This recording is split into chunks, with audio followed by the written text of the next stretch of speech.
Bienvenidos, este es el primer vídeo de refuerzo de la sesión de medida de la potencia y de la intensidad, en el cual veremos los siguientes contenidos. Primero empezaremos hablando de una pequeña introducción a la potencia acústica, a la directividad y al factor de espacio, y este vídeo se centrará especialmente en la medida de la potencia a partir de la presión sonora, es decir, cómo obtener la potencia de una fuente de ruido cuando medimos la presión sonora. Y finalmente terminaremos haciendo un breve repaso a la potencia acústica en la legislación sobre maquinaria industrial. Bien, empezando con la definición de potencia, la potencia acústica de una fuente es la característica intrínseca de la fuente que nos dice cuánto ruido generará y cómo se repartirá este ruido en el espacio.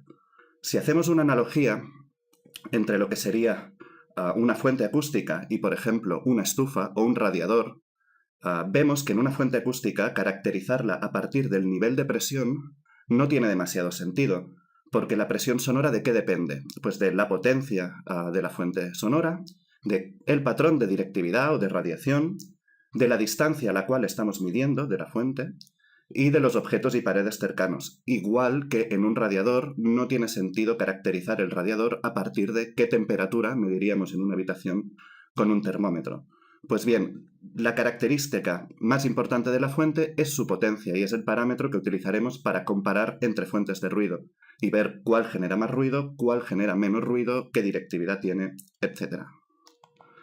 La potencia la podemos definir como intensidad por unidad de superficie. En el ejemplo que tenemos en esta transparencia, para una radiación omnidireccional en campo libre, podríamos calcular la potencia a partir de la superficie de esta semiesfera. Y la intensidad la calcularíamos a partir de la presión. Dentro del concepto de potencia debemos contar con el concepto de directividad, es decir, una fuente que radia frente de ondas puede ser que en ciertas direcciones del espacio obtengamos más presión que en otras direcciones. Esto es lo que se define como directividad de una fuente. La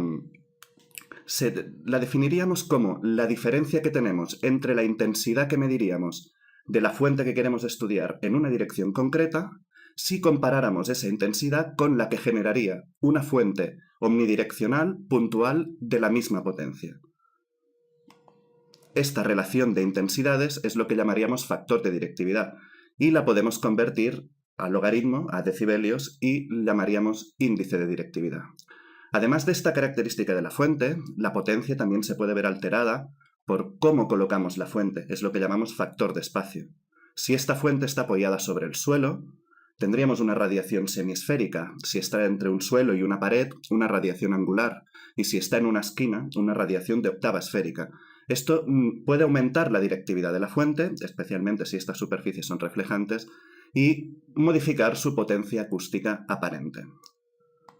Una vez repasada los conceptos de potencia acústica, directividad y factor de espacio, vamos a centrarnos en cómo mediríamos la potencia. Pues para medir la potencia, habitualmente lo que se mide es la presión y posteriormente se calcula su potencia. Hay distintos métodos para calcular la potencia de una fuente. Para medirla podemos medir en cámara anecoica, en cámara semianecoica, en cámara reverberante, pero el método más utilizado es el método de control in situ, ya que no tenemos que llevarnos nuestra fuente a ningún laboratorio. Vamos a hacer una breve introducción a todos y nos centraremos en la ISO 3746, que es el método de control in situ. Bien, primero hablando de la medida en sala semianecoica, para obtener la potencia lo que definiríamos es una semiesfera imaginaria que rodearía esta fuente y que tiene que tener un radio, en todo caso, mayor a 1 metro y mayor a 2 veces la dimensión más grande de la fuente. En esta semiesfera imaginaria mediríamos los niveles de presión con una constante de integración slow en al menos 10 puntos de medida de esta superficie. Podríamos medir por tercios de octava, por octavas o en valor global ponderado A. Y el nivel promedio de presión lo calcularíamos como el promedio energético de todas estas medidas. A partir de este promedio energético, podríamos calcular el nivel de potencia de la fuente a partir de la superficie de medida, este 10 logaritmo de 2πr². Y el índice de directividad lo podríamos establecer a partir de la relación del nivel de presión medio con el nivel de presión medido en cada uno de estos puntos. La superficie de medida no tiene por qué ser semiesférica, pueden ser también paralepípeda. El procedimiento es el mismo, simplemente la formulación cambia porque la superficie se calcula de otra manera. También podríamos medir en sala anecoica. En lugar de tener una semiesfera, tendríamos una esfera cerrada, por lo que nos cambiaría la fórmula con la cual calcularíamos la potencia. Y si os fijáis en la ecuación que tenemos abajo de la transparencia, en una sala anecoica la relación entre potencia y presión no dejaría de ser la ecuación de divergencia geométrica en campo libre. Existe otro método, que es en sala reverberante, que lo define la ISO 3741, donde el procedimiento de medida es el mismo. Sin embargo, la potencia acústica se obtiene a través de una fórmula un poco más compleja, que no solo depende del nivel de presión medido y de la superficie de medida, sino depende del tiempo de reverberación de la sala reverberante, depende de su volumen y depende de la presión barométrica. Bueno, ¿qué es lo que sucede? En todos estos sistemas de medida implican que tenemos que coger la fuente que queremos estudiar y llevárnosla a un laboratorio donde haya una cámara semianecoica, anecoica o reverberante. Bien, debido al tamaño, peso y complejidad de las fuentes de ruido que queremos estudiar, esto muchas veces es inviable, por lo que es necesario desarrollar un método de la obtención de la potencia in situ. ¿Qué sucede si medimos in situ? Que el entorno de medida no está controlado. No tenemos un ruido de fondo suficientemente bajo, tenemos influencia de la sala y la sala no está caracterizada. Entonces, cuando nosotros medimos presión en un entorno no controlado, la presión que mediremos dependerá de 3 factores. El primero, la fuente que queremos medir, su potencia. Esta es la parte de la presión que nos interesa. Pero también tendremos presión que nos aportarán otras fuentes de ruido que existirán en la sala y que no podremos controlar, y presión que nos aportará las reflexiones en paredes, techo, suelo. Por lo tanto, esta norma lo que nos enseña es a eliminar la influencia del ruido de fondo o de las otras fuentes de ruido y la influencia de la reverberación sobre nuestra medida de presión para obtener un resultado análogo a lo que obtendríamos en una sala semianecoica. Bien, ¿cuáles son las condiciones del entorno de ensayo? Pues evidentemente hay que evitar campos magnéticos y eléctricos potentes, necesitamos viento bajo, tenemos que evitar velocidades del viento mayores a 5 metros por segundo, debemos evitar el impacto de las descargas de aire de la fuente de ruido sometido a ensayo. Esto es muy típico en ventiladores. Si queremos medir la potencia de un ventilador funcionando, si nos colocamos demasiado cerca del ventilador, tenemos demasiada velocidad de aire. Temperaturas muy altas o muy bajas se deben evitar. Y necesitamos que el entorno de ensayo cumpla 2 criterios. Que tengamos suficiente dinámica respecto al ruido de fondo, porque tendremos que aplicar una corrección de ruido de fondo, y que el entorno sea acústicamente adecuado. No todas las salas son adecuadas para aplicar esta ISO. Hay una constante que veremos cómo se calcula en las próximas transparencias y que debe tener un valor menor a 7 decibelios para que la medida sea correcta. La ISO nos habla de qué instrumentación podemos utilizar, qué tipo de sonómetros, cadena de medida podemos utilizar para esta ISO, cómo los tenemos que calibrar antes y después de cada serie de mediciones, cómo tenemos que verificar el equipo de medida, tanto la cadena completa como el calibrador acústico. Nos habla de cómo debemos montar la fuente de ruido. Lo más habitual es montarla tal y como se va a utilizar. Es decir, siguiendo con el ejemplo del ventilador, si el ventilador tiene que ir siempre instalado sobre una pared, porque así está diseñado el equipo que queremos medir, haremos esta prueba, esta ISO 3746, montando el ventilador en una pared. Nos habla de cómo colocaremos máquinas y equipos portátiles, equipos de sobremesa, define todas las situaciones de condiciones de montaje. Además del montaje de la fuente, nos especifica cómo funcionará la fuente. Debemos escoger una o varias de estas condiciones. Habitualmente siempre se mide en condiciones de carga completa, porque sería el caso peor cuando la fuente va a máximo rendimiento, pero también se puede medir en vacío, en condiciones especificadas, carga simulada, etc. Una vez definido cuáles son las condiciones del entorno y cómo tenemos que montar la fuente y cómo tiene que funcionar, vamos a entrar en el cálculo de la potencia y el procedimiento de medida. Bien, vamos a introducir 3 conceptos. El primero va a ser la caja de referencia, el segundo va a ser la superficie de medición y el tercero las posiciones de micrófono. Estos 3 conceptos nos van a ayudar a decidir dónde tengo que colocar el micrófono para medir correctamente la presión y obtener correctamente la potencia. Bien, empezando por la caja de referencia, es la superficie hipotética definido por el paralelepípedo recto más pequeño que encierra la fuente de sonido. Es decir, esa caja de zapatos más pequeña que encerraría la fuente de sonido que queremos medir. Hay un detalle, que es que si la fuente de sonido tiene elementos que no radian ruido, no es necesario incluirlo en la caja de referencia. Por ejemplo, si vamos a montar un ventilador, siguiendo con el mismo ejemplo, sobre un mástil y el mástil no radia ruido, la caja de referencia incluirá solo el ventilador, no el mástil. Entonces, a partir de esta caja de referencia, esta caja de zapatos, se definirá lo que se llama dimensión característica de la fuente, que es el parámetro D0. Este parámetro D0 se calcula según las fórmulas que tenéis aquí y hay un caso para máquina colocada sobre un plano reflejante, 2 o 3 planos reflejantes. Esta dimensión característica de la fuente es el parámetro que nos dirá a qué distancia tenemos que medir de la fuente, cuál será mi superficie de medición, que es el próximo concepto que introducimos. Bien, pues el ejemplo más sencillo, que sería una superficie semiesférica, aunque veremos que se aceptan distintas superficies de medición, me indica que esta superficie debe tener un radio mayor a 2 veces la dimensión característica de la fuente, pero en todo caso tiene que estar comprendido entre 1 metro y 16 metros. No podemos medir muy cerca de la fuente, ni podemos medir tampoco demasiado lejos.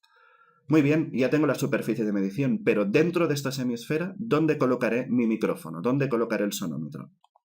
Pues la ISO define distintas posiciones para colocar el sonómetro. En concreto define 4 posiciones que son clave, que no se pueden evitar, y luego define posiciones adicionales. Para no tener que estar haciendo cálculos geométricos de realmente dónde coloco el sonómetro para que me coincida con esta superficie de medición, la ISO ya nos define coordenadas a partir del radio de esta semisfera para saber dónde tengo que colocar el sonómetro. Por ejemplo, si vemos la tabla, quisiera medir en la posición 4 y mi semiesfera fuera de 1 metro de diámetro, pues tendría que medir en el eje X a menos 0,45 metros, en el eje Y a 0,77 metros y en el eje R a 0,45 metros. Y esa sería la primera de las posiciones de medición.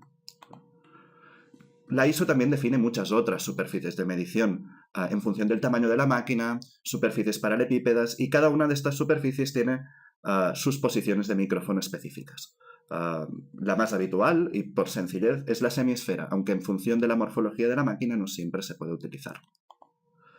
Una vez hemos medido el nivel de presión en todos estos puntos de la superficie de medición, tendremos que calcular 2 correcciones. Como decíamos al principio, una de las correcciones, que es la de ruido de fondo, nos permitirá eliminar la influencia de las otras máquinas, es decir, primero mediremos el nivel de presión con nuestra máquina encendida, después pararemos esta máquina y mediremos otra vez el nivel de presión con la máquina detenida para medir el ruido de fondo. Y aplicaremos una corrección. Es la corrección típica de ruido de fondo y debe cumplir las condiciones de dinámica mayor a 3 dB, y si la dinámica es mayor a 10 dB, pues la corrección de ruido de fondo ya no es necesario aplicarla.